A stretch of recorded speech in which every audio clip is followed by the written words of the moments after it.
उस समय मेरी उम्र 19 साल की थी। मैं अपने भैया भाभी के साथ शहर के एक बड़े घर में कुछ ही दिन पहले मम्मी पापा के मौत हो गए, बल्कि कार एक्सीडेंट में मौत हो गए थे। और मेरे घर में भैया भाभी मेरे से बहुत प्यार करते हैं, बल्कि मेरे भैया भाभी दोनों सरकारी वकील थे। काफ़ी बड़ा घर होने के कारण और काम के साथ साथ पूरे घर की देखभाल कर पाना भैया भाभी के लिए बहुत मुश्किल था। इसलिए हमें एक नौकर की ज़रूरत महसूस होने लगी।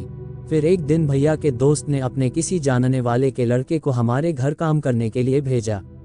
उसकी उम्र 18 से 20 साल की रही होगी। जब मैंने उसे पहली बार देखा था, तभी से जिस अंदाज से वह मेरी तरफ देखता था वो मुझे बिल्कुल भी अच्छा नहीं लगता था। लेकिन वो घर का हर काम बहुत अच्छे तरीके से करता था, इसलिए भैया भाभी ने उसे घर के काम के लिए रख लिया। मैंने भी नए शहर में एक नए स्कूल में पहले से ही एडमिशन ले लिया था। एक दिन जब मैं स्कूल से घर वापस आई तो मैं काफ़ी थका हुआ महसूस कर रही थी। मैं अपने कमरे में गई और कपड़े बदलने लगी।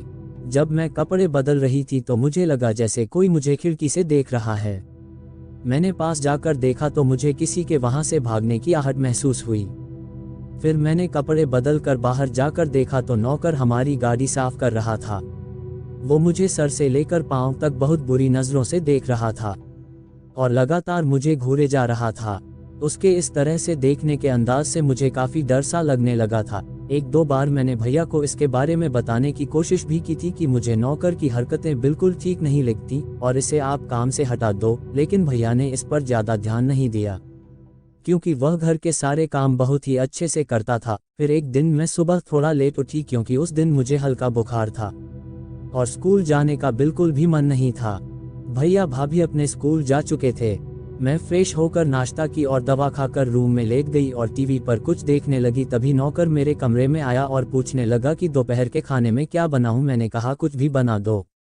दोपहर में वह खाना बनाकर मेरे रूम में ही लेते आया तो मैं बिना कुछ सोचे समझे खाना खा लिया। खाना खाते ही मुझे कुछ अजीब सा महसूस होने लगा और चक्कर सा आने लगा तो मैं बेड पर लेट गई। तभी कुछ देर बाद नौकर मेरे कमरे में आ गया। मुझे बहुत तेज नींद आ रही थी और मैं बेड से हिल भी नहीं पा रही थी। मेरी आंखें अपने आप बंद हो रही थीं और मुझे सब कुछ धुंधला सा दिखाई दे रहा था। तब नौकर मेरे पास आया और पूछने लगा, क्या आप ठीक हो मैडम? मैंने उसे लड़खड़ाते हुए जुबान से बताया, मेरी तबीयत खराब हो रही है, प्लीज़ डॉक्टर को फ़ोन करके बुला लो।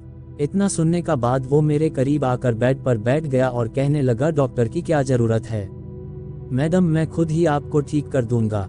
मुझे उसकी बात बिल्कुल भी समझ में नहीं आई। इसके बाद वह मेरे करीब आ गया और मेरे ऊपर आकर कुछ गलत हरकत करने लगा। मैं पहले ही काफ़ी अजीब हालत में थी और नौकर की इस हरकत से मैं और भी अधिक डर गई।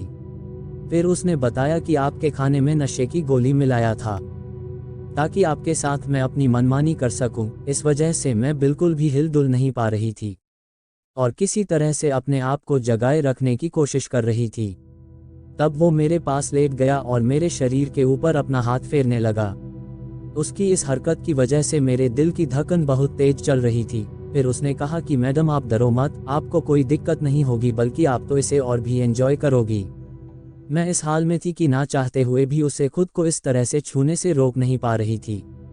तब उसने मेरे ऊपर के टॉप को उतार दिया और कहा, मैडम आप बहुत ही ज़्यादा खूबसूरत हो। जिस दिन से मैंने आपको देखा है उसी दिन से आपके ऊपर दिल आ गया था और जब आपको रूम में कपड़े बदलते देखा था उस रात मैं ठीक से सो नहीं पाया था। तब मुझे याद आया मेरा शक सही था। उस दिन ये नौकर ही मुझे कपड़े बदलते हुए खिड़की से देख रहा था। मैं उठने की बहुत कोशिश कर रही थी लेकिन मैं अपने शरीर को हिला तक नहीं पा रही थी। फिर मैंने उसके मुंह से सुना कि आपका शरीर बहुत ही नरम और मुलायम है, बिल्कुल गुलाब के पंखुड़ी की तरह। मैं तब तक ठीक से बोल भी नहीं पा रही थी और लड़खड़ाते हुए जुबान से उससे ऐसा ना करने के लिए मिन्नतें करने लगी। लेकिन उसे मेरी मित्रता से कोई फर्क नहीं पड़ रहा था क्योंकि उस समय उसे कुछ और ही दिखाई दे रहा था। मेरी इस हाल का भी वह खूब फायदा उठा रहा था क्योंकि मैं इस हाल में किसी को चिल्ला कर बुला भी नहीं सकती थी और भैया भाभी भी शाम तक कोर्ट से आते थे। अब उसने मेरे सबसे नाजुक हिस्से को सहलाना शुरू कर दिया और कहा कि मैडम अब आपको और भी अधिक मज़ा आएगा। अब मैं समझ गई थी कि मेरे साथ बहुत ही बुरा होने वाला है और मेरे बचने की उम्मीद ना के बराबर है और अब तो मैं कुछ बोलने के काबिल भी नहीं रही थी। वो मुझे हर जगह किस और काटने लगा। मैं जितना हो सके उसे अपने आप से दूर करने की कोशिश कर रही थी लेकिन मेरे शरीर में तो जैसे जान ही ना बची थी। फिर एकदम से मुझे ऐसे महसूस हुआ जैसे किसी ने मेरे नीचे से मेरे पेट में गर्म गर्म लोहा डाल दिया हो। वह दर्द सहना मेरे लिए असहनीय था, लेकिन मैं कुछ कर भी नहीं सकती थी। इसके बाद क्या हुआ मुझे कुछ भी नहीं मालूम हुआ, क्योंकि मैं शायद बेहोश हो चुकी थी। फिर जब मुझे होश आया तो देखा कि वह नौकर मेरे बेड पर मेरे साथ ऐसे ही पड़ा हुआ था। अत्यधिक दर्द के कारण मेरा शरीर अकड़ गया था और मैंने रोते हुए उससे एक बार फिर से उसे डॉक्टर को बुलाने के लिए कहा, लेकिन उसने ऐसा कुछ नहीं किया, बल्कि मेरे साथ फिर से वही सब करने लगा जो वो कई दिनों से सोच रखा था। इसके बाद मैं शायद फिर अपने होश में नहीं थी। जब मुझे होश आया तो मैं हॉस्पिटल के एक बेड पर पड़ी थी। भैया भाभी मेरे पास बैठे थे और भाभी लगातार रोए जा रही थी। मैंने धीमी आवाज में भैया से कहा, भैया मैंने तो आपको पहले ही बताया था, लेकिन तब आपने मेरी बातों पर ध्यान नहीं दिया। तब भैया भाभी ने मुझसे माफी मांगी और मुझे बताया नौकर को जेल में डाल दिए हैं और उसकी पूरी उम्र अब जेल में ही कटेगी।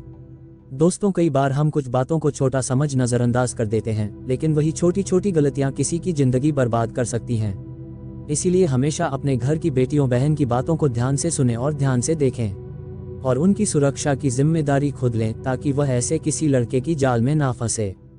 सो दोस्तों, एक कहानी से आपको नया कोई सीख मिले और अच्छा लगे तो हमारी चैनल गुडन स्टोरीज दोस्तों के पास शेयर करना ना भूले। सो दोस्तों, ये थी हमारी आज की कहानी। इस कहानी के बारे में आपका क्या कहना है, हमें कमेंट करके अवश्य बताएं, और इसी तरह कहानी रोज सुनने के लिए वीडियो को लाइक कर दीजिए और चैनल को जोर सब्सक्राइब करके उस घंटी का भी ऑल सेट कर दीजिए ताकि हर आने वाले पिछलाइक्स वीडियो का नोटिफिकेशन सबसे पहले आपको मिल जाएंगे। धन्यवाद दोस्तों, फिर मिलेंगे अगले वीडियो में।